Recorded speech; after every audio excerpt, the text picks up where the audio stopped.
Hello everybody, this is Divyashri. Welcome to Literary Canon. In this video, we are going to cover entire linguistic in one shot.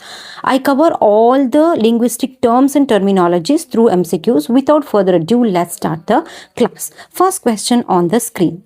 Assertion and reason. The phoneme is the smallest meaningful unit of language. Okay, phoneme is the smallest meaningful unit of language. Reason, phoneme distinguish meaning but do not themselves carry meaning.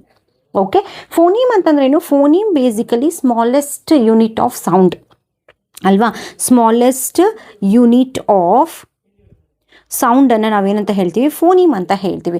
But ಇಲ್ಲೇನು ಹೇಳಿದರೆ smallest meaningful unit of language, that is basically morpheme ಅಂತ ಹೇಳ್ತೀವಿ ಆಯಿತಾ. Morpheme ಡೆಫಿನೇಷನನ್ನು ಫೋನಿಮಲ್ಲಿ ಹೇಳಿದ್ದಾರೆ. So ಹಾಗಾಗಿ assertion is wrong. Okay, smallest meaningful unit of language example ನೋಡಿ. Smallest meaningful unit of language ಅಥವಾ ಸ್ಮಾಲೆಸ್ಟ್ ಗ್ರಾಮ್ಯಾಟಿಕಲ್ ಯೂನಿಟನ್ನು ನಾವೇನಂತ ಹೇಳ್ತೀವಿ, ಮಾರ್ಫೀಮ್ ಅಂತ ಹೇಳ್ತೀವಿ. ಎಕ್ಸಾಂಪಲ್ಗೆ for example unhappy. Okay, unhappy okay, smallest meaningful unit. Next, breakable. Okay, breakable. Okay, so breakable. Okay, next nodi reusable. Okay, reusable. So smallest unit of ಏನಂತ smallest meaningful ಯೂನಿಟನ್ನು ನಾವು ಮಾರ್ಫೀಮ್ ಅಂತ ಹೇಳ್ತೀವಿ. ಬಟ್ ಇಲ್ಲೇನು ಹೇಳಿದರೆ ಫೋನೀಮ್ನ ಡೆಫಿನೇಷನನ್ನು ಮಾರ್ಫೀಮ್ ಡೆಫಿನೇಷನ್ ಜೊತೆ ಹೇಳಿರೋದ್ರಿಂದ that is wrong. ಈಗ second reason ನೋಡಿ, phoneme distinguish meaning. This is the basically ಏನಂತ ಹೇಳ್ತೀವಿ, ಸ್ಟ್ಯಾಂಡರ್ಡ್ ಡೆಫಿನೇಷನ್ ಆಫ್ ಫೋನೀಮ್ ಅಂದ್ರೇನು, smallest unit of sound that distinguish meaning ಆಯಿತಾ, that distinguish meaning but they do not carry meaning. Okay, so they do not carry meaning, that's correct. Because ನೋಡಿ, ಈಗ ಫೋನಿಮಿಗೆ ಒಂದು best example ಹೇಳ್ತೀನಿ. Bat to pat, ಇಲ್ಲಿ B ಮತ್ತು ಪಿಗೆ there is no inherent meaning ಅಲ್ವಾ, there is no inherent meaning. So ಹಾಗಾಗಿ ಏನಂತ ಹೇಳ್ತೀವಿ, ಫೋನೀಮ್ ಅಂತ ಹೇಳ್ತೀವಿ ಅದನ್ನು. ಅಂದರೆ ಫೋನೀಮ್ ಅಂತಂದರೆ smallest unit of sound that distinguish meaning but they do not carry themselves meaning ಅಂತ ಹೇಳ್ತೀವಿ ಆಯಿತಾ. So this is basically phoneme and morpheme ಆಯಿತಾ. ನೆಕ್ಸ್ಟ್ ನೋಡಿ, ಅಸರ್ಷನ್ ರೀಸನ್ ನೋಡಿ. Noam Chomsky introduce the concept of competence and performance. Reason, competence refers to speakers' knowledge of language, whereas performance refers to actual language use. ಆಯಿತಾ. So ಇಲ್ಲಿ ನಮ್ಗೆ ಗೊತ್ತಿದೆ, Noam Chomsky introduce the concept of competence and performance. That's correct because this particular concept he introduce through his famous book that is called aspects of the theory of syntax which was published in 1965 ಅಲ್ಲಿ publish ಮಾಡಿದ್ದಾರೆ. In this particular ವರ್ಕಲ್ಲಿ introduce the concept competence and performance. Competence ಅಂತಂದ್ರೆ ಏನು, competence ಅಂದರೆ speaker's knowledge of language ಅಂತಂದರೆ speaker's knowledge about grammar in the subconscious mind. ಅಂದರೆ ಪ್ರತಿಯೊಬ್ಬ, ಈಗ ಫಾರ್ ಎಕ್ಸಾಂಪಲ್ ನಾವು ಇಂಗ್ಲೀಷ್ ಪ್ರೊಫೆಸರ್ ಆಗಿ ಆರ್ ಇಂಗ್ಲೀಷ್ ಟೀಚರ್ ಆಗಿ we know the grammar of English in ಆ ಸಬ್ಕಾನ್ಷಿಯಸ್ ಮೈಂಡ್, ಅದನ್ನು ಕಾಂಪಿಟೆನ್ಸ್ ಅಂತ ಹೇಳ್ತೀವಿ. Understand, speakers knowledge about the grammar in the subconscious mind, that is called competence. Next performance ಅಂದ್ರೇನು, actual language use ಅಂದ್ರೇನು, actual speech in the real world situation. ಅಂದರೆ ನಾವು real world ಸಿಚುವೇಶನ್ಸಲ್ಲಿ ನಾವು ಹೆಂಗೆ ಮಾತಾಡ್ತೀವಿ ಅದನ್ನು ಪರ್ಫಾರ್ಮೆನ್ಸ್ ಅಂತ ಹೇಳ್ತೀವಿ. ಓಕೆನಾ ಆಯಿತಾ. ಗ್ರಾಮರು ನಮ್ಮ ಸಬ್ಕಾನ್ಷಿಯಸ್ ಮೈಂಡಲ್ಲಿ ಗ್ರಾಮರನ್ನು ಸ್ಟೋರ್ ಮಾಡ್ಕೊಂಡಿರೋದು ಏನಂತ ಹೇಳಿದ್ವಿ, ಕಾಂಪಿಟೆನ್ಸ್. ಪರ್ಫಾರ್ಮೆನ್ಸ್ ಅಂತಂದರೆ ನಾವು ಹೆಂಗೆ ಮಾತಾಡ್ತೀವಿ ಇನ್ ದ ರಿಯಲ್ ವರ್ಲ್ಡ್ ಸಿಚುವೇಶನ್ಸಲ್ಲಿ, that is called performance. So ಹಾಗಾಗಿ A and R are true, R is the correct explanation of A. Okay, so actually first ಒನಲ್ಲಿ I forgot to tell the answer. ಇಲ್ಲಿ assertion is false and reason is true ಆಯಿತಾ. Assertion is false, reason is true. So ಇದನ್ನು miss ಮಾಡಿದ್ದೆ actually. Second ಒನ್ನಿಗೆ A is the correct answer. Third one ನೋಡಿ, morphology studies the internal structure of the word. Morphology ಅಂತಂದ್ರೇನು, internal structure of the words. Reason ಏನು, morphology is concern with sentence pattern and word order. Okay, morphology ಅಂತಂದ್ರೇನು, morphology basically focuses on how words are forming ಆಯಿತಾ, ಹೇಗೆ words form ಆಗುತ್ತೆ and their internal structures. Like for example ಏನು ಹೇಳ್ತೀವಿ, ಸಫಿಕ್ಸ್ಗಳು, ಪ್ರಿಫಿಕ್ಸ್ಗಳು, ಇವುಗಳನ್ನು ನಾವು ಹೇಗೆ ಆ್ಯಡ್ ಮಾಡ್ತೀವಿ ಅನ್ನೋದನ್ನು ಮಾರ್ಫಾಲಜಿ, ಅದನ್ನು internal structures of the language, ಅದನ್ನು ನಾವು ಏನಂತ ಹೇಳ್ತೀವಿ ಮಾರ್ಫಾಲಜಿ. ಅದೇ ಇಲ್ಲಿ ರೀಸನಲ್ಲಿ ಏನು ಹೇಳಿದರೆ morphology is concerned with sentence pattern and word order. ಇದು basically the definition of syntax. ಆಯಿತಾ, ಸಿಂಟ್ಯಾಕ್ಸ್ನ ಡೆಫಿನೇಷನ್ಸನ್ನು ಇಲ್ಲಿ ಹೇಳ್ತಾರೆ. ಅಂದರೆ ಸಿಂಟ್ಯಾಕ್ಸ್ ಅಂದ್ರೇನು, ಸೆಂಟೆನ್ಸ್ ಪ್ಯಾಟರ್ನ್. ಈಗ ಫಾರ್ ಎಕ್ಸಾಂಪಲ್ ನೋಡಿ, the cat chase the mouse. Okay, the cat chase the mouse. The cat chase the mouse. Cat ಏನು ಬೇಸಿಕಲಿ ಸಬ್ಜೆಕ್ಟ್, ಆಯಿತಾ. ಚೇಸ್ಡ್ ಏನು ವರ್ಬ್, ಇದೇನು ಆಬ್ಜೆಕ್ಟ್ ಅಂತ ಹೇಳ್ತೀವಿ. ಕರೆಕ್ಟಾಗಿ the cat chase the mouse, subject verb and object. ಇದನ್ನು syntax, ಇದನ್ನು sentence pattern ಅಥವಾ ಏನಂತಂದರೆ ವರ್ಡ್ ಆರ್ಡರ್, ಅದು ಸಿಂಟ್ಯಾಕ್ಸ್. It's not morphology. ಹಾಗಾಗಿ A is true, R is false, B is the correct answer. ಓಕೆನಾ. ಫೋರ್ತ್ ಕ್ವೆಶ್ಚನ್ ನೋಡಿ. Okay, fourth question ನೋಡಿ. Pragmatic studies language in context. Okay, the same utterance may have different meaning in different situations. This is called ಏನಂತ ಹೇಳ್ತೀವಿ, ಪ್ರಾಗ್ಮ್ಯಾಟಿಕ್ಸ್ ಅಂತ ಹೇಳ್ತಾರೆ. Okay, ಪ್ರಾಗ್ಮ್ಯಾಟಿಕ್ಸ್ ಅಂತಂದ್ರೇನು, it focuses on how context contribute, okay, contribute meaning. Okay, how context contribute meaning. ಆಯಿತಾ, ಅಂದರೆ ಕೆಲವೊಂದು ಸಂದರ್ಭಗಳು, pragmatic ಅಂತಂದ್ರೇನು, ಕೆಲವೊಂದು ಸಂದರ್ಭಗಳಲ್ಲಿ ನಾವು ಆ ಒಂದು ಪರ್ಟಿಕ್ಯುಲರ್ ಅಟರೆನ್ಸ್ ಏನು ಹೇಳ್ತೀವಿ ಅದನ್ನು ನಾವೇನಂತ ಹೇಳ್ತೀವಿ ಪ್ರಾಗ್ಮ್ಯಾಟಿಕ್ಸ್. ಇಟ್ಸ್ ಬೇಸ್ಡ್ ಆನ್ ಕಾಂಟೆಕ್ಸ್ಟ್, ಸಂದರ್ಭಗಳನ್ನು ನಾವು ಇದು ಸೂಚಿಸ್ತದೆ. ಆಯಿತಾ, ಅಥವಾ ಸನ್ನಿವೇಶ ಅಥವಾ ಸಂದರ್ಭಗಳು. ಆಯಿತಾ, ಇಲ್ಲಿ ನೋಡಿ ರೀಸನ್ಸ್ ಅಂದ್ರೇನು, the same ಅಟರೆನ್ಸ್ may have different meaning in different situations. ಆಯಿತಾ, ಈ ಪ್ರಾಗ್ಮ್ಯಾಟಿಕ್ಸಲ್ಲಿ ನಾವು ಅಂದರೆ ಯಾವುದೋ ಒಂದು ವರ್ಡನ್ನು ನಾವು ಹೇಳ್ತೀವಿ ಅಥವಾ ಒಂದು ಸೆಂಟೆನ್ಸನ್ನು ಹೇಳ್ತೀವಿ, which give different meaning in different situations. ಈಗ ಬೆಸ್ಟ್ ಎಕ್ಸಾಂಪಲ್ ಅದಕ್ಕೆ ಹೇಳ್ತೀನಿ. ಈಗ ಫಾರ್ ಎಕ್ಸಾಂಪಲ್ ಫ್ರೆಂಡ್ಸ್ ಹೇಳ್ತಾರೆ ಅಥವಾ ಫ್ರೆಂಡ್ ಹೇಳ್ತಾರೆ, how are you. Okay, how are you. So ಇದು ಪರ್ಟಿಕ್ಯುಲರ್ ಏನಂತ ಹೇಳ್ತೀವಿ ಕಾಂಟೆಕ್ಸ್, ಇದೊಂದು ಸಂದರ್ಭ. ಫ್ರೆಂಡು ನಿಮ್ಗೆ ಕೇಳೋವಂಥದ್ದು ಹೌ ಆರ್ ಯು. ಸೊ ಇಲ್ಲಿ ಏನಾಗುತ್ತೆ, ಆ್ಯಕ್ಚುಲಿ ಇದು ಫ್ರೆಂಡ್ಲಿ ಮ್ಯಾನರಲ್ಲಿ ಕೇಳೋವಂಥದ್ದು, ನಮ್ಮನ್ನು ಅಂದರೆ ಕೇರ್ ಮಾಡೋವಂತಹ ರೀತಿಯಲ್ಲಿ ಹೇಳೋವಂಥದ್ದು ಅಂತ ಅಂದ್ಕೊಳ್ಳಿ. ಆಯಿತಾ, ಸೊ ಅದೇ ಇವಾಗ ಫಾರ್ ಎಕ್ಸಾಂಪಲ್ ಡಾಕ್ಟರ್ ಅಂತ ಅಂದ್ಕೊಳ್ಳೋಣ. ಡಾಕ್ಟರ್ ಏನು ಹೇಳ್ತಾರೆ, ಹೌ ಆರ್ ಯು ಅಂತ ಕೇಳ್ತಾರೆ. ಸೊ ಎರಡೂ ಸೇಮ್ ಏನಂತ ಹೇಳ್ತೀವಿ ವರ್ಡ್ಗಳು ಅಥವಾ ಸೆಂಟೆನ್ಸ್ಗಳು ಬೇರೆ ಬೇರೆ ಸಿಚುವೇಶನ್ಸಲ್ಲಿ ಮಾತಾಡಿದ್ದಾರೆ, ಬೇರೆ ಬೇರೆ ಮೀನಿಂಗ್ಸನ್ನು ಕೊಡುತ್ತೆ. ಇದು ಕರೆಕ್ಟ್ ಅಲ್ವಾ. ಫ್ರೆಂಡ್ಸು ನಮಗೆ ಏನು ಹೇಳ್ತೀವಿ, ಚೆನ್ನಾಗಿದೆಯಾ ಅಂತ ಕೇಳ್ತಾರೆ. ಅದೇ ಡಾಕ್ಟರ್ ನಮ್ಗೆ ಚೆನ್ನಾಗಿದೆಯಾ ಅಂತ ಕೇಳಿದ್ರೆ ಏನು, ನಮಗೆ ಸರ್ಟೇನ್ ಇಲ್ನೆಸ್ ಇದೆ ಅಥವಾ ನಮಗೆ ಸರ್ಟೇನ್ ಡಿಸೀಸಸ್ ಇದೆ ಅಂತ ಹೇಳಿಬಿಟ್ಟು ಅದನ್ನು ನಾವು ಏನಂತ ಹೇಳ್ತೀವಿ ಪ್ರಾಗ್ಮ್ಯಾಟಿಕ್ಸ್ ಅಂತ ಹೇಳ್ತೀವಿ. ಅದೇ ಇದೇ ಸನ್ನಿವೇಶ. ಆಯಿತಾ, ಇದು ಒಂದು ಸನ್ನಿವೇಶ, ಇದೊಂದು ಸನ್ನಿವೇಶ, ಎರಡು ಡಿಫ್ರೆಂಟ್ ಸನ್ನಿವೇಶ. ಈ ಸನ್ನಿವೇಶದಲ್ಲಿ ಏನಾಗುತ್ತೆ ಅಂದರೆ ಡಿಫ್ರೆಂಟ್ ಮೀನಿಂಗ್ ಡಿಫ್ರೆಂಟ್ ಸಿಚುವೇಶನ್ಸಲ್ಲಿ ಕೊಡ್ತಾ ಹೋಗೋದನ್ನು ಪ್ರಾಗ್ಮ್ಯಾಟಿಕ್ಸ್ ಅಂತ ಹೇಳ್ತೀವಿ. ಹಾಗಾಗಿ both A and R are true, R is the correct explanation of A ಅಂತ ಹೇಳ್ತಾರೆ. ಓಕೆನಾ. ನೆಕ್ಸ್ಟ್ ನೋಡಿ, next question on the screen. Assertion. Sociolinguistic examines the relationship between language and society. ಓಕೆನಾ, sociolinguistic ಅಂದ್ರೆ ಏನು, exams relationship between language and society. Reason ಏನು, it studies variation in language based on social factors. Okay, sociolinguistic ಅಂದ್ರೇನು, how language interact with the social factors. Social factors ಅಂದರೆ ಯಾವ್ದು ಬರುತ್ತೆ, class ಇರ್ಬೋದು, genders ಇರ್ಬೋದು, ಎಥ್ನಿಸಿಟಿ ಇರ್ಬೋದು, ರೀಜನ್ಸ್ ಇರ್ಬೋದು. ಆಯಿತಾ, ಸೋಷಿಯೋ ಲಿಂಗ್ವಿಸ್ಟಿಕಲ್ಲಿ ಏನಾಗುತ್ತೆ ಅಂದರೆ we are talking about the relationship between language as well as the society. ಆಯಿತಾ, it studies variation in language. Variation ಅಂದ್ರೇನು, ಈಗ ಎಕ್ಸಾಂಪಲ್ಗೆ ನಾವು ಆಕ್ಸೆಂಟ್ ಅಂತ ತಗೊಳ್ಳಿ, ಬೇಸ್ಡ್ ಆನ್ ಸೋಷಿಯಲ್ ಫ್ಯಾಕ್ಟರ್ಸಿಗೆ ನಾವೇನು ತಗೊಳ್ಳೋಣ, ಇವಾಗ ಫಾರ್ ಎಕ್ಸಾಂಪಲ್ ಎಥ್ನಿಸಿಟಿ ಅಥವಾ ರೀಜನ್ ಅಂತ ಅಂದ್ಕೊಳ್ಳೋಣ. ಆಯಿತಾ, ರೀಜನ್. ಈಗ ಈ ರೀಜನ್ ಪರ್ಟಿಕ್ಯುಲರ್ ಒಂದು ರೀಜನ್ ಅಂತ ಅಂದ್ಕೊಳ್ಳೋಣ, how they pronounce the word, ಅವರ ಆಕ್ಸೆಂಟ್ ಏನು ಅನ್ನೋದನ್ನು ನಾವು ಕಲ್ತ್ಕೊಳ್ಳೋದು ಸೋಷಿಯೋ ಲಿಂಗ್ವಿಸ್ಟಿಕ್ ಅಂತ ಹೇಳ್ತೀವಿ. ಸೊ ಹಾಗಾಗಿ both A and R are true, R is the correct explanation of A. ಓಕೆನಾ. ನೆಕ್ಸ್ಟ್ ಕ್ವೆಶ್ಚನ್ ನೋಡಿ, assertion. The Sapir Whorf hypothesis is associated with linguistic relativity. Reason, it proposes that language influence thought and perception. ಆಯಿತಾ, thought and perception. Okay, so Sapir of ಹೈಪೋಥೆಸಿಸಲ್ಲಿ Edward Sapir he actually introduced the concept called in linguistic relativity. That's correct. ಆಯಿತಾ, ಅವರು linguistic relativity ಅನ್ನೋ ಕಾನ್ಸೆಪ್ಟನ್ನು ತಂದಿದ್ದಾರೆ. And it proposes that language influence thought and perception. ಅವ್ರು ಹೇಳ್ತಾರೆ particular language what we speak influence our thoughts as well as how we perceive the world around us. ಆಯಿತಾ, ನಾವು ಅದು ಏನಾಗುತ್ತೆ ಅಂದರೆ ನಾವು ಯಾವ ಲ್ಯಾಂಗ್ವೇಜ್ನ ನಾವು ಮಾತಾಡ್ತೀವಿ, ಪರ್ಟಿಕ್ಯುಲರ್ ಲ್ಯಾಂಗ್ವೇಜ್ ನಾವು ಯಾವುದನ್ನು ಮಾತಾಡ್ತೀವಿ ಅದು ನಮ್ಮ ಥಾಟ್ ಪ್ರೊಸೆಸ್ಸನ್ನು ಮತ್ತು ಪರ್ಸೆಪ್ಷನನ್ನು ನಮ್ಮ ಸುತ್ತಮುತ್ತಲಿನ ಏನು ವರ್ಲ್ಡ್ನ ವ್ಯೂವನ್ನು ಹೇಳ್ತಾ ಹೋಗೋ ಅನ್ನೋದನ್ನು ನಾವೇನಂತೀವಿ ಲಿಂಗ್ವಿಸ್ಟಿಕ್ ರಿಲೇಟಿವಿಟಿ ಅಂತ ಹೇಳ್ತೀವಿ. ಸೊ ಹಾಗಾಗಿ A and R are true, R is the correct explanation of A. ಓಕೆನಾ. ಮ್ಯಾಚ್ ದ ಫಾಲೋವಿಂಗ್ ನೋಡಿ. ಫಾನೆಟಿಕ್ಸ್ ಈಗಷ್ಟು ಡಿಸ್ಕಸ್ ಮಾಡಿದ್ವಿ. ಇಟ್ಸ್ ಸ್ಪೀಚ್ ಸೌಂಡನ್ನು ಫಾನೆಟಿಕ್ಸ್ ಅಂತ ಹೇಳ್ತೀವಿ. ಕರೆಕ್ಟಾ? ನೆಕ್ಸ್ಟ್ ಮಾರ್ಫಾಲಜಿ ಅಂತಂದ್ರೇನು? Word formation. ಕರೆಕ್ಟ್ ಅಲ್ವಾ? ವರ್ಡ್ ಫಾರ್ಮೇಷನನ್ನು ಮಾರ್ಫಾಲಜಿ ಅಂತ ಹೇಳ್ತೀವಿ. ಸಿಂಟ್ಯಾಕ್ಸ್ ಅಂದ್ರೇನು? ಸೆಂಟೆನ್ಸ್ ಸ್ಟ್ರಕ್ಚರ್, ಪ್ಯಾಟರ್ನ್ಸ್ ಅಥವಾ ಸೆಂಟೆನ್ಸ್ ಸ್ಟ್ರಕ್ಚರ್ಸನ್ನು ಸಿಂಟ್ಯಾಕ್ಸ್ ಅಂತ ಹೇಳ್ತೀವಿ. ಸಿಮ್ಯಾಂಟಿಕ್ಸ್ ಅಂತಂದ್ರೇನು? ಆ್ಯಕ್ಚುಲಿ ಮೀನಿಂಗ್ ಅಂತ ಹೇಳ್ತೀವಿ. ಓಕೆನಾ? A is 2, B is 3, C is 4, D is 1. Okay, 8th one ನೋಡಿ.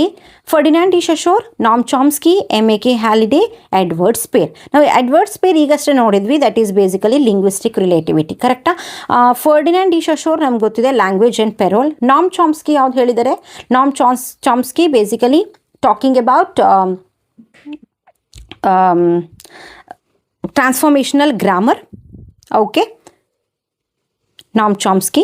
Then M.A.K. Halliday is basically talking about systematic functional linguistic ಬಗ್ಗೆ ಮಾತಾಡ್ತಾರೆ. ಓಕೆನಾ?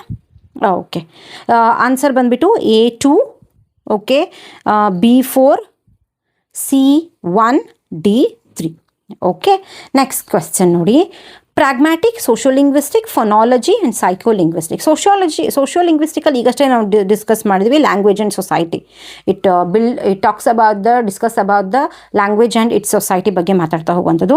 ಪ್ರಾಗ್ಮ್ಯಾಟಿಕ್ಸ್ ಅಂತಂದ್ರೇನು? ಪ್ರಾಗ್ಮ್ಯಾಟಿಕ್ಸ್ ಬೇಸಿಕಲಿ ಕಂಟೆಕ್ಸ್ಚುವಲ್ ಮೀನಿಂಗ್, ಅಂದರೆ ಕೆಲವೊಂದು ಸನ್ನಿವೇಶ, ಸಂದರ್ಭ, ಆ ಒಂದು ಪರ್ಟಿಕ್ಯುಲರ್ ಸೆಂಟೆನ್ಸ್ನ ಮೀನಿಂಗ್ ಹೇಳ್ತಾ ಹೋಗುವಂಥದ್ದು. So that is pragmatic.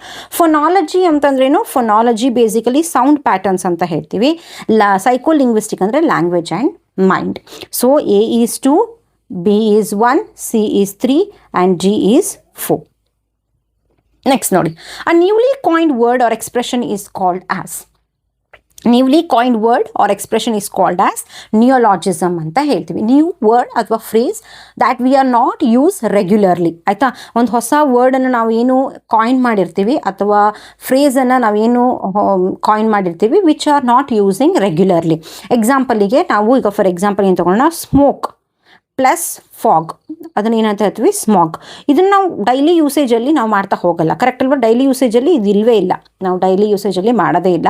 So this is basically neologism ಅಂತ ಹೇಳ್ತೀವಿ. ನೆಕ್ಸ್ಟ್ ನೋಡಿ. A language use for communication between speakers of different native languages is known as. A language use for communication between speakers of different native languages is known as basically lingua franca ಅಂತ ಹೇಳ್ತೀವಿ. Lingua franca ಅಂದ್ರೇನು? Common language adapted between speakers whose native languages are different. ಆಯಿತಾ? ಅಂದರೆ ಒಂದು ಲ್ಯಾಂಗ್ವೇಜ್ನ, common ಲ್ಯಾಂಗ್ವೇಜನ್ನು ಅವ್ರು adapt ಮಾಡ್ಕೊಂಡಿರ್ತಾರೆ ಸ್ಪೀಕರ್ಸ್ಗಳು, ಅಂದರೆ ಎರಡು ದೇಶದ ಸ್ಪೀಕರ್ಸ್ ಅಂತ ಅಂದ್ಕೊಳ್ಳೋಣ. Whose native languages are different. ಈಗ ಫಾರ್ ಎಕ್ಸಾಂಪಲ್ ಇಂಡಿಯಾ ಅಂದ್ಕೊಳ್ಳೋಣ. ಇಂಡಿಯಾ ಅಂತ ತಗೊಂಡ್ರೆ Hindi is a major languages ಅಲ್ವಾ? ಇಫ್ ವಿ ಟಾಕ್ಸ್ ಟು, ಈಗ ಫಾರ್ ಎಕ್ಸಾಂಪಲ್ ನಾವು ಮಾತಾಡಬೇಕು, ಇಫ್ ವಿ ಟಾಕ್ ಟು ಅಥವಾ if we want to discuss ಅಥವಾ ಟ್ರೇಡ್ ಏನಾದರೂ ಮಾಡಬೇಕು ಅಂತಂದರೆ ಚೈನಾ ಜೊತೆ, we don't know the Chinese language. So ಆವಾಗ ನಾವು ಏನು ಮಾಡ್ತೀವಿ ಅಂತಂದರೆ, ಚೈನೀಸ್ ಲ್ಯಾಂಗ್ವೇಜ್ ಗೊತ್ತಿಲ್ಲ. ಸೊ ಆ ಟೈಮಲ್ಲಿ ನಾವು ಯಾವ ಲ್ಯಾಂಗ್ವೇಜನ್ನ ಅಡಾಪ್ಟ್ ಮಾಡ್ಕೋತೀವಿ? ಇಂಗ್ಲೀಷನ್ನು ಕಾಮನ್ ಲ್ಯಾಂಗ್ವೇಜ್ ಆಗಿ ಅಡಾಪ್ಟ್ ಮಾಡ್ಕೋತೀವಿ. ಸೊ ಇದನ್ನು ಏನಂತ ಹೇಳ್ತೀವಿ? ಲಿಂಗ್ವಾ ಫ್ರಾಂಕಾ ಅಂತ ಹೇಳ್ತೀವಿ. ಯಾಕಂದರೆ ನಮ್ಮ ನೇಟಿವ್ ಲ್ಯಾಂಗ್ವೇಜ್ಗಳು ಡಿಫ್ರೆಂಟ್ ಆಗಿರೋದ್ರಿಂದ ಒಂದು ಕಾಮನ್ ಲ್ಯಾಂಗ್ವೇಜಸನ್ನು ನಾವು ಯೂಸ್ ಮಾಡ್ತೀವಿ. ಓಕೆನಾ? ಅದನ್ನು ಟ್ರೇಡ್ ಲ್ಯಾಂಗ್ವೇಜ್ ಅಂತಲೂ ಕೂಡ ಕರಿತೀವಿ. ಲಿಂಗ್ವಾ ಫ್ರಾಂಕಾನ ಟ್ರೇಡ್ ಲ್ಯಾಂಗ್ವೇಜ್ ಅಥವಾ ಏನಂತ ಹೇಳ್ತೀವಿ? ಗ್ಲೋಬಲ್ ಲ್ಯಾಂಗ್ವೇಜ್ ಅಂತಲೂ ಕೂಡ ಕರಿತೀವಿ. Example English is the best example for that. A pidgin develops primarily for. Pidgin ಅಂತಂದ್ರೇನು? Pidgin is basically communication among groups without common language. ಹಾಗಾದರೆ ಲಿಂಗ್ವಾ ಫ್ರಾಂಕಾಗೂ ಮತ್ತು ಪಿಡ್ಜಿನ್ಗೂ ಏನು ಡಿಫ್ರೆನ್ಸು? ಲಿಂಗ್ವಾ ಫ್ರಾಂಕಾದಲ್ಲಿ ಏನಾಗುತ್ತೆ? ಸಿಸ್ಟಮ್ಯಾಟಿಕ್ ಗ್ರಾಮ್ಯಾಟಿಕಲ್ ಸಿಸ್ಟಮ್ಸ್ ಇರುತ್ತೆ. ಆಯಿತಾ? ಕರೆಕ್ಟಾಗಿರೋಂತಹ ಗ್ರಾಮರ್ಗಳಿರ್ತವೆ ಇನ್ ದ ಮೀನ್ಸ್ ಆಫ್ ಕಮ್ಯುನಿಕೇಷನ್ಸಲ್ಲಿ. ಬಟ್ ಪಿಡ್ಜಿನಲ್ಲಿ ಏನಾಗುತ್ತೆ? Very simplified way of language ಅಥವಾ grammatically simplified means of communications ನೋಡ್ಬೋದು. ವೆರಿ ಸಿಂಪಲ್ ಗ್ರಾಮರ್ ಇರುತ್ತೆ ಇದರಲ್ಲಿ, ಆ್ಯಂಡ್ ಮಿನಿಮಲ್ ವೊಕ್ಯಾಬ್ಯುಲರೀಸ್ ಇರ್ತದೆ. ಸೊ ಅದನ್ನು ನಾವೇನು ಹೇಳ್ತೀವಿ? ಪಿಡ್ಜಿನ್ ಅಂತ ಹೇಳ್ತೀವಿ. ಪಿಡ್ಜಿನ್ ಅಂದ್ರೇನು? Very simplified language that develops as a means of communication between two or more groups that do not have a language in common. ಆಯ್ತು? ಅವ್ರದ್ದು ಕಾಮನ್ ಲ್ಯಾಂಗ್ವೇಜ್ ಇಲ್ಲದೆ ಇರೋದ್ರಿಂದ ಆ ಒಂದು ಪರ್ಟಿಕ್ಯುಲರ್ ಸಿಂಪ್ಲಿಫೈಡ್ ಲ್ಯಾಂಗ್ವೇಜಸನ್ನು ಅಡಾಪ್ಟ್ ಮಾಡಿಕೊಂಡು ಯೂಸ್ ಮಾಡ್ತಾ ಇರ್ತಾರೆ. ನೆಕ್ಸ್ಟ್ ನೋಡಿ, when pidgin becomes the native language of the community it's called as creole ಅಂತ ಹೇಳ್ತಾರೆ. ಕ್ರಿಯೋಲ್ ಅಂದರೆ ಏನು, ಬೇಸಿಕಲಿ ಪಿಡ್ಜಿನ್ ಇದೆಯಲ್ಲ, pidgin languages very simplified languages ಅಂತ ಹೇಳ್ಬೋದು. ಆ ಲ್ಯಾಂಗ್ವೇಜ್ ಏನಾಗುತ್ತೆ ಅಂದರೆ pass down to the new generation, ಅಂದರೆ ಹೊಸ ಜನ್ರೇಷನ್ಗೆ ಅದು ಪಾಸ್ ಡೌನ್ ಆಗುತ್ತೆ and then became their first language ಆಗಿರುತ್ತೆ. ನ್ಯೂ ಜನ್ರೇಷನ್ನ ಫಸ್ಟ್ ಲ್ಯಾಂಗ್ವೇಜ್ ಆಗಿರುತ್ತೆ. ಅವಾಗ ಕಂಪ್ಲೀಟ್ಲಿ ಏನಾಗಿರುತ್ತೆ, ಅದರಲ್ಲಿ ಗ್ರಾಮ್ಯಾಟಿಕಲ್ ಎಲಿಮೆಂಟ್ಸ್ಗಳನ್ನು ನೋಡಬಹುದು. ಅದನ್ನು ಕ್ರಿಯೋಲ್ ಅಂತ ಹೇಳ್ತೀವಿ. ನೆಕ್ಸ್ಟ್ ನೋಡಿ, ಅಸರ್ಷನ್ ಆ್ಯಂಡ್ ರೀಸನಲ್ಲಿ a creole is more linguistically developed than a pidgin. Okay, next ನೋಡಿ, a creole becomes the first language of the speech community develop fuller grammatical system. ಈಗಷ್ಟೇ ಹೇಳಿದೆ ನಾನು, ಕ್ರಿಯೋಲ್ ಏನಾಗಿದೆ ಪಿಡ್ಜಿನಿಂದ ಹುಟ್ಕೊಂಡಿರೋದು. ಪಿಡ್ಜಿನ್ ಪಾಸ್ ಡೌನ್ ಆಗಿ new ಜನರೇಷನ್ಗೆ, ನೆಕ್ಸ್ಟ್ ಅದು ಏನಾಗುತ್ತೆ, ಒಂದು ಪ್ರಾಪರ್ ಲ್ಯಾಂಗ್ವೇಜ್ ಆಗಿ ಡೆವಲಪ್ ಆಗುತ್ತೆ. So that's correct. And creole ಏನಾಗುತ್ತೆ ಅಂದರೆ first language of that particular community ಆಗುತ್ತೆ, ಅಥವಾ ಏನಂತ ಹೇಳ್ತೀವಿ, ಪರ್ಟಿಕ್ಯುಲರ್ ಜನರೇಷನ್ ಆಗಿರುತ್ತೆ. ಆ್ಯಂಡ್ ಆವಾಗ ಅಲ್ಲಿ ಗ್ರಾಮರ್ ಫುಲ್ ಗ್ರಾಮರ್ ಇರುತ್ತೆ, ಸಿಂಪ್ಲಿಫೈಡ್ ಗ್ರಾಮರ್ ಇರಲ್ಲ, ಫುಲ್ ಗ್ರಾಮರ್ಸ್ ಇರುತ್ತೆ. So that's correct. Both A and R are true. R is the correct explanation of A. Next ನೋಡಿ, ನಿಯೋಲಾಜಿಸಮ್ ಅಂದರೆ newly coin word. Lingua franca ಅಂತಂದ್ರೇನು? Lingua franca basically common language between different speech communities. Pidgin ಅಂತಂದ್ರೆ simplified contact language ಅಂತ ಹೇಳ್ಬೋದು. Next creole ಅಂದರೆ native language developed from pidgin. It's very easy. This is basically the match the following of this particular question. What is the dialect? Dialect andrenu? Dialect is basically regional or social variety of language. Regional or social variety of language ಅನ್ನು ನಾವು dialect ಅಂತ ಹೇಳ್ತೀವಿ. Dialect ಅಂದರೆ ಇನ್ನು simplified ಆಗಿ ಹೇಳಬೇಕಂದ್ರೆ ಈ specific form of language that is peculiar to specific region ಅಥವಾ ಏನಂತ ಸೋಷಿಯಲ್ ಗ್ರೂಪ್. ಅಂದರೆ ಒಂದು ಏನಂತ ಹೇಳ್ತೀವಿ ಅಂದರೆ ಒಂದು language, specific form of language ಇದೆಯಲ್ಲ, which is peculiar to specific region ಅಥವಾ ಸ್ಪೆಸಿಫಿಕ್ ಸೋಷಿಯಲ್ ಗ್ರೂಪ್ ಅಂತ ಹೇಳ್ಬೋದು. ಆಯಿತಾ, ಅದನ್ನು ಡೈಲೆಕ್ಟ್ ಅಂತ ಹೇಳ್ತೀವಿ. ಬೆಸ್ಟ್ ಎಕ್ಸಾಂಪಲ್ ಹೇಳ್ತೀನಿ ನೋಡಿ, ಆಸ್ಟ್ರೇಲಿಯನ್ ಇಂಗ್ಲೀಷ್ ತಗೊಳ್ಳಿ. ಆಸ್ಟ್ರೇಲಿಯನ್ ಇಂಗ್ಲೀಷ್ ಅಲ್ಲಿ ಈಗ ಫಾರ್ ಎಕ್ಸಾಂಪಲ್ ಆರ್ವೋ ಅಂತಂದ್ರೇನು? ಆರ್ವೋ ಅಂದರೆ ಆಫ್ಟರ್ನೂನ್. ಇಂಗ್ಲೀಷಲ್ಲಿ ಆಫ್ಟರ್ನೂನ್ ಅಂತ ಹೇಳ್ತೀವಿ, ಬಟ್ ಅಮೆರಿಕದಲ್ಲಿ ಆಫ್ಟರ್ನೂನಿಗೆ ಆರ್ವೋ ಅಂತ ಹೇಳ್ತೀವಿ. ಮೇಟ್ ಅಂದ್ರೇನು? ಮೇಟ್ ಅಂದರೆ ಫ್ರೆಂಡ್ಸ್ ಅಂತ ಇಲ್ಲಿ ಹೇಳ್ತೀವಿ. ಇದು ಪೆಕ್ಯುಲಿಯರ್. ಆರ್ವೋ ಇರ್ಬೋದು, ಮೇಟ್ ಇರ್ಬೋದು, ಪೆಕ್ಯುಲಿಯರ್ ವರ್ಡ್ಸ್ಗಳು, ಅದು ಒಂದು ರೀಜನಿಗೆ ಮಾತ್ರ ಸಂಬಂಧಪಟ್ಟಿರೋ ಅಂಥದ್ದು. ಅದನ್ನು ಡೈಲೆಕ್ಟ್ ಅಂತ ಹೇಳ್ತೀವಿ. ಓಕೆನಾ? ನೆಕ್ಸ್ಟ್ ನೋಡಿ, ವಾಟ್ ಈಸ್ ಕೊಲೊಕೇಶನ್? ಕೊಲೊಕೇಶನ್ಸ್ ಅಂದ್ರೇನು? A group of words that frequently occur together. Group of words that frequently occur together ಅಂದರೆ pair of words or group of words habitually use together by native speaker. ಆಯಿತಾ? ಅಂದರೆ ಒಂದು pair of ವರ್ಡನ್ನು ನಾವು ಎಲ್ಲ ಟೈಮಲ್ಲೂ use ಮಾಡುವಂಥದ್ದು. ಆಯಿತಾ? ಈಗ ಎಕ್ಸಾಂಪಲ್ ಹೇಳ್ತೀನಿ ನೋಡಿ. ಈಗ ಕ್ವಿಕ್ ಫುಡ್ಡಿಗೆ ನಾವೇನಂತ ಕರಿತೀವಿ? ಕ್ವಿಕ್ ಫುಡ್ಡಿಗೆ ಫಾಸ್ಟ್ ಫುಡ್ ಅಂತ ಹೇಳ್ತೀವಿ. ಕರೆಕ್ಟಾ? ಇದು ಪೇರ್ ಆಫ್ ವರ್ಡ್ಸ್ಗಳನ್ನು ನಾವು ಯೂಸ್ ಮಾಡೋದು. ಈಗ for example do a mistake ಅಂತ ಅಂದ್ಕೊಳ್ಳಿ. ಡೂ ಅ ಮಿಸ್ಟೇಕ್, ಇದಕ್ಕೆ ನಾವು ಇನ್ಸ್ಟೆಡ್ ಆಫ್ ದಿಸ್ ನಾವೇನು ಯೂಸ್ ಮಾಡ್ತೀವಿ? ಮೇಕ್ ಅ ಮಿಸ್ಟೇಕ್ ಅಂತ ಹೇಳ್ತೀವಿ. ಮೇಕ್ ಅ ಮಿಸ್ಟೇಕ್ ಅಲ್ವಾ? ಸೊ ಇದನ್ನು ನಾವೇನಂತ ಹೇಳ್ತೀವಿ ಅಂತಂದರೆ ಕೊಲೊಕೇಶನ್. ಅಂದರೆ pair of words, group of words that are habitually use together by native speakers. ಓಕೆನಾ? So this is basically collocation. Next question ನೋಡಿ, homonyms. It's very easy. Homonyms ಅಂತಂದ್ರೇನು? Homonyms basically have same spelling and pronunciation but different meanings ಇರುತ್ತೆ. ಎಕ್ಸಾಂಪಲಿಗೆ bark ಅಂದರೆ ಎರಡು meaning ಬರುತ್ತೆ. ಒಂದು dog ಏನು sound ಮಾಡೋದನ್ನು ಏನಂತ ಹೇಳ್ತೀವಿ? ಬಾರ್ಕ್ ಅಂತ ಹೇಳ್ತೀವಿ. ಮತ್ತು ಔಟರ್ ಲೇಯರ್ ಆಫ್ ದ ಟ್ರೀಯನ್ನು ನಾವೇನಂತ ಕರಿತೀವಿ? ಬಾರ್ಕ್ ಅಂತ ಹೇಳ್ತೀವಿ. ಅಂದರೆ ಸೇಮ್ ಸ್ಪೆಲ್ಲಿಂಗ್ ಇರುತ್ತೆ, ಅದರ ಡಿಫ್ರೆಂಟ್ ಮೀನಿಂಗ್ಸನ್ನು ನಾವು ನೋಡ್ತಾ ಹೋಗ್ಬೋದು. ನೆಕ್ಸ್ಟ್ ನೋಡಿ, pragmatic is a study of. ಈಗಷ್ಟೇ ಹೇಳಿದೆ, pragmatic is a study of ಏನಂತ ಹೇಳ್ತೀವಿ? Meaning in context. ಅಂದರೆ ಆ ಸನ್ನಿವೇಶದಲ್ಲಿ ನಾವು ಹೆಂಗೆ ಮಾತಾಡ್ತೀವಿ, ಅದಕ್ಕೆ ಏನು ಅರ್ಥ ಕೊಡುತ್ತೆ, ಡಿಫ್ರೆಂಟ್ ಸನ್ನಿವೇಶದಲ್ಲಿ ಡಿಫ್ರೆಂಟ್ ಮೀನಿಂಗ್ಸನ್ನು ಕೊಡ್ತಾ ಹೋಗೋದನ್ನು ಏನು ಪ್ರಾಗ್ಮ್ಯಾಟಿಕ್ಸ್ ಅಂತ ಹೇಳ್ತೀವಿ. Who is considered a pioneer in pragmatics? Who is considered the pioneer in pragmatics? That's none other than H.P. Grice. H.P. Grice is considered the pioneer in pragmatics anta helbodu. What is etymon? What is etymon? Etymon means the original form from which a word is derived. ಆಯಿತಾ? Original form from which a word is derived. ಆಯಿತಾ? ಇಟಮಾನ್ ಅಂದರೆ word ಅಥವಾ morpheme from which a later word is formed. ಆಯಿತಾ? ಅಂದರೆ ಇಟಮಾನ್ ಅಂದರೆ ಒಂದು word ಅಥವಾ ಮಾರ್ಫಿಮ್ಗಳು, ಅದರಿಂದ ಇನ್ನೊಂದು ವರ್ಡ್ ಹುಟ್ಕೊಳ್ಳುತ್ತೆ. ಆಯಿತಾ? ಎಕ್ಸಾಂಪಲಿಗೆ ನೋಡೋಣ. ಲ್ಯಾಟಿನ್ ವರ್ಡ್ ಪ್ಯಾಟರ್ ಅಂತ ಇದೆ. ಇದರಿಂದ ಇಂಗ್ಲೀಷ್ ವರ್ಡ್ ಪ್ಯಾಟರ್ನಲ್ಲಿ ಹುಟ್ಕೊಂಡಿರೋಂಥದ್ದು. ಆಯಿತಾ, ಅಂದರೆ ಒರಿಜಿನಲ್ ಫಾರ್ಮ್ ಯಾವುದು ಪ್ಯಾಟರ್ನ್, ಅದರಿಂದ ಹುಟ್ಕೊಂಡಿರೋಂಥ ಇನ್ನೊಂದು ವರ್ಡ್ ಯಾವುದು ಪ್ಯಾಟರ್ನಲ್. ನಮ್ಗೆ ಗೊತ್ತಿದೆಯಲ್ಲ, communication is derived from Latin word ಕಮ್ಯುನಿಕೇರ್ ಅಂತ ಹೇಳ್ತೀವಲ್ಲ, ಅಂದರೆ ಒಂದು ವರ್ಡಿಂದ ಇನ್ನೊಂದು ವರ್ಡ್ ಏನಾಗುತ್ತೆ ಫಾರ್ಮ್ ಆಗ್ತಾ ಹೋಗುತ್ತೆ, ಅದನ್ನು ಇಟಮಾನ್ ಅಂತ ಹೇಳ್ತೀವಿ. ನೆಕ್ಸ್ಟ್ ನೋಡಿ, code switching refers to. Code switching ಅಂತಂದ್ರೇನು? Code switching means alternating between 2 or more languages in conversation. ಅಂದರೆ ನಾವೇನು ಮಾಡ್ತೀವಿ ಅಂದರೆ, ಕಾಮನ್ ಇನ್ ಮಲ್ಟಿಲಿಂಗ್ವಲ್ ಸ್ಪೀಕರ್ಸಲ್ಲಿ ಇರುತ್ತೆ, ಅಂದರೆ 2 ಲ್ಯಾಂಗ್ವೇಜ್ ಏನು ಮಾತಾಡ್ತಾರೆ ಅವ್ರ ಹತ್ರ ಇರುತ್ತೆ. ಮಲ್ಟಿಲಿಂಗ್ವಲ್ ಅಂದರೆ ಅಂದರೆ ಜಾಸ್ತಿ ಲ್ಯಾಂಗ್ವೇಜಸ್ಗಳು, ಒಂದಕ್ಕಿಂತ ಹೆಚ್ಚು ಲ್ಯಾಂಗ್ವೇಜ್ ಗೊತ್ತಿರೋದ್ರಲ್ಲಿ ಇಲ್ಲಿ ನಾವು ಯೂಸ್ ಮಾಡ್ತೀವಿ. Who may switch languages for better expressions ಅಂತ ಹೇಳ್ಬೋದು. ಈಗ ಫಾರ್ ಎಕ್ಸಾಂಪಲ್ ನಾವೀಗ ಇಂಗ್ಲೀಷ್ ಪ್ರೊಫೆಸರ್ ಅಂತ ಅಂದ್ಕೊಳ್ಳಿ, ನಾವೀಗ ಇಂಗ್ಲೀಷ್ ಪ್ರೊಫೆಸರ್ ಏನು ಮಾಡ್ತೀವಿ, ಇಂಗ್ಲೀಷ್ ಕನ್ನಡ ಮಿಕ್ಸ್ ಮಾಡಿ ಮಾತಾಡ್ತೀವಿ, ಅದನ್ನೇ ಕೋಡ್ ಸ್ವಿಚಿಂಗ್ ಅಂತ ಹೇಳೋದು. ಅಂದರೆ ನಾವು ಮಾತಾಡ್ತಿರ್ಬೇಕಾದ್ರೆ ಇನ್ ಬಿಟ್ವೀನ್ ನಾವು ಬೇರೆ ಲ್ಯಾಂಗ್ವೇಜಸ್ಸನ್ನು ಯೂಸ್ ಮಾಡೋಂಥದ್ದನ್ನು ನಾವು ಕೋಡ್ ಸ್ವಿಚಿಂಗ್ ಅಂತ ಹೇಳ್ತೀವಿ. ಈಗ ಫಾರ್ ಎಕ್ಸಾಂಪಲ್ ನೋಡಿ, changing the meaning of the word ಅನ್ನು ಏನಂತ ಕರಿತೀವಿ, ಪಾಲಿಸೆಮಿ ಅಂತ ಕರಿತೀವಿ. ನೆನ್ಪಿಟ್ಕೊಳ್ಳಿ, ಪಾಲಿಸೆಮಿ ಅಥವಾ ಸಿಮ್ಯಾಂಟಿಕ್ ಶಿಫ್ಟ್ ಅಂತಲೂ ಕೂಡ ಕರಿತೀವಿ. ನೆನ್ಪಿಟ್ಕೊಳ್ಳಿ, may ask in your exam. Borrowing vocabulary from another languages, ಅದಕ್ಕೆ ನಾವು ಹೇಳ್ತೀವಿ ಲೆಕ್ಸಿಕಲ್ ಏನಂತ ಹೇಳ್ತೀವಿ, ಬಾರೋಯಿಂಗ್ ಅಂತ ಹೇಳ್ತೀವಿ. ಬಾರೋಯಿಂಗ್. ಈಗ ಎಕ್ಸಾಂಪಲಿಗೆ ಇದೀಗ ಸುಶಿ ಅಂತ ಅಂದ್ಕೊಳ್ಳೋಣ, ಇದು ಜಪಾನೀಸ್ ಫುಡ್ ಅಲ್ವಾ, ಈ ಒಂದು ಪರ್ಟಿಕ್ಯುಲರ್ ವರ್ಡನ್ನು ಬಾರೋ ಮಾಡ್ಕೊಂಡಿದ್ದಾರೆ English ಡಿಕ್ಷನರಿಗೆ.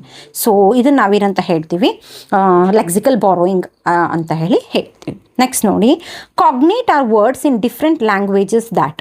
ಕಾಗ್ನೇಟ್ are words in different languages that. Cognate ಅಂತಂದ್ರೇನು?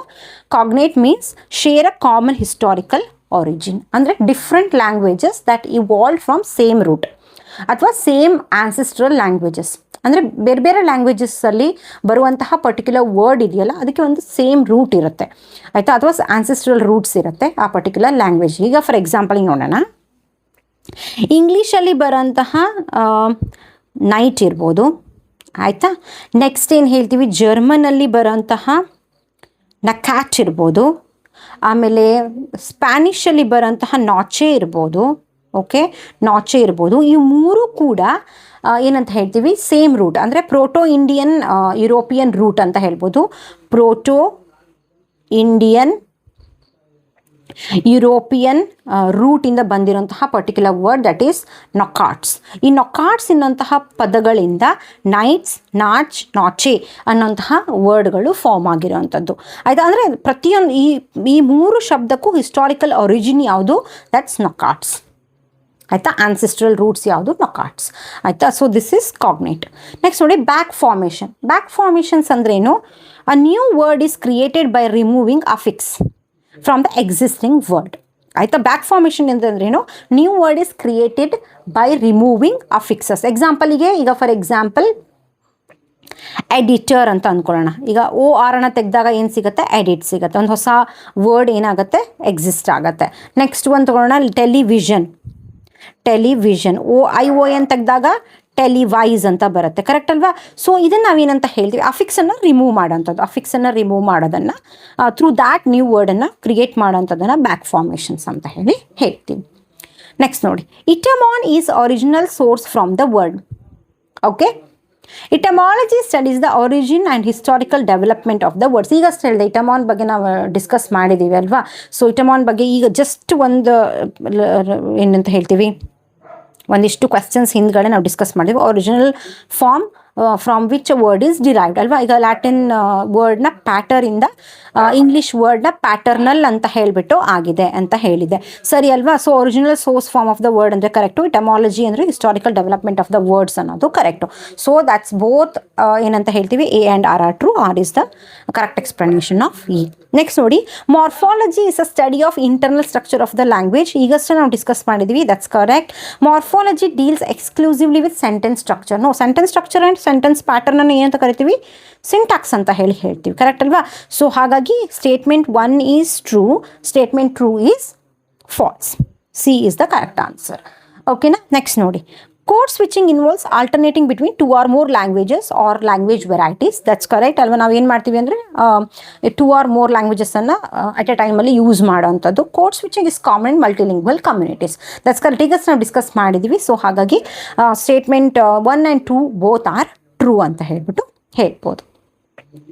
Statement 1, a lingua franca facilitate common among speakers of different native languages ಅಲ್ವಾ, ಕರೆಕ್ಟ್ ಅಲ್ವಾ. ಲಿಂಗ್ವಾ ಫ್ರಾಂಕಾ ಏನು ಮಾಡ್ತೀವಿ ಅಂತಂದರೆ ಒಂದು ಕಾಮನ್ ಲ್ಯಾಂಗ್ವೇಜಸನ್ನು ನಾವು ಅಡಾಪ್ಟ್ ಮಾಡ್ಕೊಂಡಿರ್ತೀವಿ for the sake of trade ಅಂತ ಅಂದ್ಕೊಳ್ಳಿ ಎಕ್ಸಾಂಪಲಿಗೆ. So that's correct. English function as a global lingua franca ಅಂತ ಹೇಳ್ತೀವಿ. ಈಗಷ್ಟು ನಾನು ಹೇಳಿದ್ದೀನಿ ಅದನ್ನು, ಹಾಗಾಗಿ both A and R are true. Sorry, AR ಅಲ್ಲ, ಸ್ಟೇಟ್ಮೆಂಟ್ 1 ಸ್ಟೇಟ್ಮೆಂಟ್ 2 ಆರ್ ಟ್ರೂ. ಓಕೆನಾ. ನೆಕ್ಸ್ಟ್ ನೋಡಿ statement 1, a pidgin typically arises for limited communication between language groups. ಓಕೆನಾ. ನೆಕ್ಸ್ಟ್ ನೋಡಿ, a pidgin usually native language of the speaker. No, actually pidgin is not a native language of it speaker, it's a creole ಅಲ್ವಾ. Creole ಏನಾಗುತ್ತೆ, pidgin pass down ಆಗಿ new ಜನ್ರೇಷನ್ಗೆ ಹೋಗಿ new ಜನ್ರೇಷನಲ್ಲಿ ಅವ್ರು ಏನು ಮಾಡ್ತಾರೆ ಅದನ್ನು ನೇಟಿವ್ ಲ್ಯಾಂಗ್ವೇಜ್ ಆಗಿ ಯೂಸ್ ಮಾಡ್ತಾ ಇರ್ತಾರೆ with full grammatical structure use ಮಾಡಿಕೊಂಡು. ಸೊ ಹಾಗಾಗಿ ಅದು ಕ್ರಿಯೋಲ್. ಸೊ ಹಾಗಾಗಿ statement 1 is true and statement 2 is false. ಆಯಿತಾ, B is the correct answer. Okay, etymology studies the origin and history of the words. ಈಗಷ್ಟೇ ಹೇಳಿದೆ, that's correct. And cognate are the words in different languages derived from common ancestral source. ಈಗಷ್ಟೇ ಹೇಳಿದೆ, night, no cat, ಅದೊಂದು example ಕೊಟ್ಟಿದ್ನಲ್ಲ. So ಹಾಗಾಗಿ both statements are true ಅಂತ ಹೇಳ್ಬಿಟ್ಟು ಹೇಳ್ಬೋದು. ಓಕೆನಾ. This is my this is my WhatsApp channel ಅಂತ ಹೇಳ್ಬೋದು. ಇದಕ್ಕೆ ನೀವು ಏನು ಮಾಡಿ, ಸಬ್ಸ್ಕ್ರೈಬ್ ಮಾಡಿ. ನಾನು ಪ್ರತಿಯೊಂದು PDF ಅನ್ನು actually as you know that telegram channel work ಆಗ್ತಾ ಇಲ್ಲ ಇವಾಗ, ಸದ್ಯದಲ್ಲಿ ಬ್ಯಾನ್ ಆಗಿದೆ. ಸೊ ನಾನೆಲ್ಲ PDF ಅನ್ನು ನಾನು ಈ ಒಂದು ಪರ್ಟಿಕ್ಯುಲರ್ ವಾಟ್ಸಪ್ ಚಾನಲಲ್ಲಿ ನಾನು ಶೇರ್ ಮಾಡಿದ್ದೀನಿ ಆಲ್ರೆಡಿ. ಸೊ ಏನು ಮಾಡಿ, ಇದಕ್ಕೆ ಏನು ಮಾಡಿ, ಸಬ್ಸ್ಕ್ರೈಬ್ ಆಗಿ. ಓಕೆನಾ. ಸೊ ಲೈಕ್ ಮಾಡಿ, ಶೇರ್ ಮಾಡಿ ಆ್ಯಂಡ್ ಕಮೆಂಟ್ ಮಾಡಿ ಆ್ಯಂಡ್ ಸಬ್ಸ್ಕ್ರೈಬ್ ಮಾಡಿ. ಓಕೆನಾ, ಸಬ್ಸ್ಕ್ರೈಬ್ ಮಾಡಿ. ಆ್ಯಂಡ್ ನೆಕ್ಸ್ಟ್ ಕ್ಲಾಸಲ್ಲಿ ನಾವು ಬೇರೆ ಬೇರೆ ಏನು ಕಾನ್ಸೆಪ್ಟ್ಸ್ಗಳನ್ನ ಡಿಸ್ಕಸ್ ಮಾಡೋಣ. ಲಿಟ್ರರಿ ಕ್ರಿಟಿಸಿಸಮ್ಸ್ ಇರ್ಬೋದು, ಇಲ್ಲಾಂದರೆ ನಾನು ಒಂದು ವರ್ಲ್ಡ್ ಲಿಟ್ರೇಚರ್ ಕಂಪ್ಲೀಟ್ ರಿವಿಷನನ್ನು ತೊಗೊಂಬರೋದನ್ನ ನೋಡಿದ್ದೀನಿ. ಸೊ ಲೆಟ್ಸ್ ಸಿ ಏನಂತ ನೋಡೋಣ. ಜಸ್ಟ್ ಇನ್ನೊಂದು 3 or 4 ಡೇಸ್ ಅಷ್ಟೇ ಇರೋದು ಎಕ್ಸಾಮಿಗೆ. ಆದಷ್ಟು ರಿವಿಷನನ್ನು ಮಾಡಿ, ಲೈಕ್ ಎಕ್ಸ್ಪೆಷಲಿ ಏನಂತ ಹೇಳ್ತೀವಿ, ಈ ಥರ ಲಿಂಗ್ವಿಸ್ಟಿಕ್ಸ್ ಇರ್ಬೋದು, ಆಮೇಲೆ ರಿಥರಿಕ್ ಆ್ಯಂಡ್ ಪ್ರೊಸೋಡಿ ಇರ್ಬೋದು, English in India, literary criticism, literary theory, ಇದನ್ನು ಕಂಪಲ್ಸರಿ ನೀವು ಏನು ಮಾಡಿ, ಮಿಸ್ ಮಾಡದೆ ರಿವಿಷನ್ ಮಾಡ್ಕೊಂಡು ಹೋಗಿ. ವೆರಿ ಇಂಪಾರ್ಟೆಂಟ್, ಅದರಿಂದಲೇ ಜಾಸ್ತಿ ಕ್ವೆಶ್ಚನ್ಸನ್ನು ಕೇಳೋವಂಥದ್ದು. ಓಕೆನಾ. ಸೊ ನೆಕ್ಸ್ಟ್ ಕ್ಲಾಸಲ್ಲಿ ಮತ್ತೆ ಹೊಸ ಕಾನ್ಸೆಪ್ಟ್ ಜೊತೆ ಬರ್ತೀನಿ. Until that take care, bye bye.